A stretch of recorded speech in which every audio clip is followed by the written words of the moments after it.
কালীঘাটের কাকুর অসুস্থতার জন্য চার্জ গঠন প্রক্রিয়া স্থগিত থাকলে অভিযুক্তরা সশরীরে হাজির না হওয়া পর্যন্ত চার্জ গঠন প্রক্রিয়া স্থগিত থাকবে। চেষ্টার ত্রুটি ছিল না, কিন্তু সবকিছু আমার নিয়ন্ত্রণে নেই, এমনটাই বলেন বিচারক। হৃদরোগের সমস্যা নিয়ে কালীঘাটের কাকু হাসপাতালে রয়েছেন। প্রথমে এসএসকেএমে তাকে নিয়ে যাওয়া হয় এবং পরবর্তীতে বেসরকারি হাসপাতালে সেখানে স্থানান্তর করার অনুমতি মিলেছে। তাকে বেসরকারি হাসপাতালে নিয়ে যাওয়া হয় এসএসকেএমের থেকে।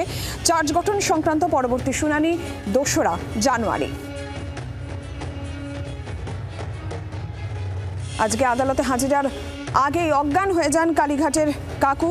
ইডির মামলায় চার্জ গঠন প্রক্রিয়া সোমবার চার্জ গঠন হলো না, স্থগিত হয়ে গেল চার্জ গঠন। কালীঘাটের কাকুর অসুস্থতার জন্য অভিযুক্তরা সশরীরে হাজিরা না দেওয়া পর্যন্ত চার্জ গঠন শুনানি স্থগিত। বিচারক যেটা বলেন যে চেষ্টার ত্রুটি ছিল না, কিন্তু সবকিছু আমার নিয়ন্ত্রণে নেই। হৃদরোগের সমস্যা নিয়ে হাসপাতালে কালীঘাটের কাকু। প্রথমে তাকে এসএসকেএমে নিয়ে যাওয়া হয় এবং এরপর বেসরকারি হাসপাতালে তাকে নিয়ে যাওয়া হয়। চার্জ গঠন সংক্রান্ত পরবর্তী শুনানির দিন ধার্য করা হয়েছে 2রা জানুয়ারি।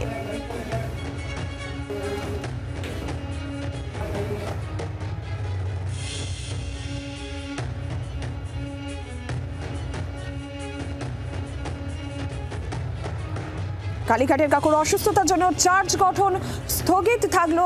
নিয়োগ কাণ্ডে ইডির মামলায় চার্জ গঠন স্থগিত থাকলো আজ। আদালতে আসার আগেই অসুস্থ হয়ে পড়েন, অজ্ঞান হয়ে পড়েন জেলেই কালীঘাটের কাকু ওরফে সুজয় কৃষ্ণ ভদ্র এবং অভিযুক্তরা সশরীরে হাজিরা না দেওয়া পর্যন্ত চার্জ গঠন শুনানি স্থগিত। বিচারক বলেন চেষ্টা ত্রুটি ছিল না, সবকিছু আমার নিয়ন্ত্রণে নেই। যেটা জানা যাচ্ছে, হৃদরোগের সমস্যা নিয়ে হাসপাতালে সুজয় কৃষ্ণ ভদ্র। প্রথমে তাকে এসএসকেএম হাসপাতালে নিয়ে যাওয়া হয়, পরে সেখান থেকে বেসরকারি হাসপাতালে নিয়ে যাওয়া হয়। 2রা জানুয়ারি পরবর্তী শুনানির দিন ধার্য করা হয়েছে।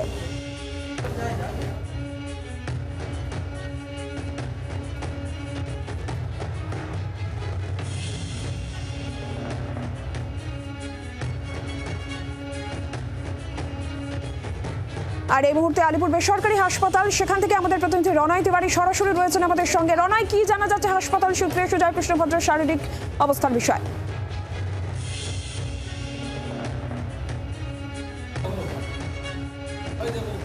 নীলাঞ্জনা, জানো যে এই নিয়োগ দুর্নীতি কাণ্ডে সুপ্রিম কোর্টের তরফে কিন্তু নির্দিষ্ট সময়সীমা বেঁধে দেওয়া হয়েছিল। অর্থাৎ এরপর যখন কোর্টে কেস ওঠে সেখানে বলা হয় যে চার্জ গঠন করতে গেলে যাদের বিরুদ্ধে মূলত অভিযোগ রয়েছে তাদের প্রত্যেককে সশরীরে কোর্টে হাজিরা দিতে হবে। সেখানে পার্থ চট্টোপাধ্যায় সহ অন্যান্যরা আজকে কোর্টে থাকলেও সুজয় কৃষ্ণ ভদ্রকে দেখা যায় আদালতে আসার পথে আচমকা তিনি অসুস্থ হয়ে পড়েন। এরপর তাকে নিয়ে যাওয়া হয় এসএসকেএম হাসপাতালে। সেখানে তার সমস্যা ছিল সেই সমস্যা তুলে ধরা হয় আদালতে তার আইনজীবী মারফত। তার আইনজীবী জানান যে এর আগে তার একবার বাইপাস সার্জারি হয়েছিল, অর্থাৎ হার্ট সার্জারি হয়েছিল বিএম বিড়লাতে, অর্থাৎ যে আলিপুরের এই বেসরকারি হাসপাতালে। সেখানে তাকে রাখলে ভালো হয়। এরপর এসএসকেএম হাসপাতাল থেকে আলিপুরের এই বেসরকারি হাসপাতালে তাকে নিয়ে আসা হয়। একবার তোমাকে ছবিটা দেখাবো। সন্ধ্যে 6টা নাগাদ আজকে তাকে এই বেসরকারি হাসপাতালে স্থানান্তরিত করা হয় এবং যেটা হাসপাতালের তরফে জানানো হয় যে 6টার সময় তিনি অ্যাডমিট হয়েছেন এখানে এবং তাকে ভেন্টিলেশন সাপোর্টে রাখা হয়েছে করোনারি কেয়ার ইউনিট, অর্থাৎ যে ইউনিটে রাখার কথা সেখানে তাকে রাখা হয়েছে। যদিও তুমি জানো যে আদালতের তরফে বলা হয়েছে পরবর্তী শুনানি 2 তারিখ। এখন হাসপাতালের চিকিৎসকরা যারা রয়েছেন তারা যতক্ষণ না পরবর্তী আপডেট দিচ্ছেন যে কি অবস্থা রয়েছে সুজয় কৃষ্ণের ভদ্রের, তিনি ঠিক মতন যেতে পারবেন কি না আদালতে 2 তারিখের মধ্যে, যতক্ষণ না ছাড়পত্র হাসপাতালের তরফে দেওয়া হচ্ছে ততক্ষণ পর্যন্ত কিন্তু চার্জ গঠন হবে কিনা সেটা পরবর্তী বিষয়। যদিও আজকে সুজয় কৃষ্ণের ভদ্রের আইনজীবী আদালতকে জানিয়েছেন সুজয় কৃষ্ণ ভদ্র চার্জ গঠনের জন্য আদালতে আসছিলেন, অর্থাৎ কালীঘাটের কাকু, কিন্তু আসার পথে তিনি অসুস্থ হয়ে পড়েন এবং পরবর্তী বিষয়ে তিনি জানান যেহেতু বিএম বিড়লা অর্থাৎ এই আলিপুরের বেসরকারি হাসপাতালে চিকিৎসা হয়েছিল তাই সেখানেই তাকে রেখে চিকিৎসা করালে ভালো হয়।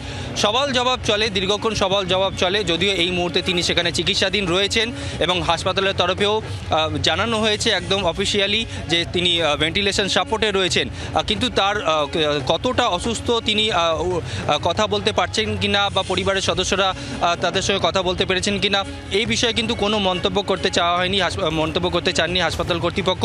তবে অফিসিয়ালি তারা জানিয়েছেন যে এই মুহূর্তে চিকিৎসাধীন সুজয় কৃষ্ণ ভদ্র ওরফে কালীঘাটের কাকু। নীলাঞ্জনা, বাংলার আওয়াজ, বাঙালির আবেগ, জি 24 ঘন্টা।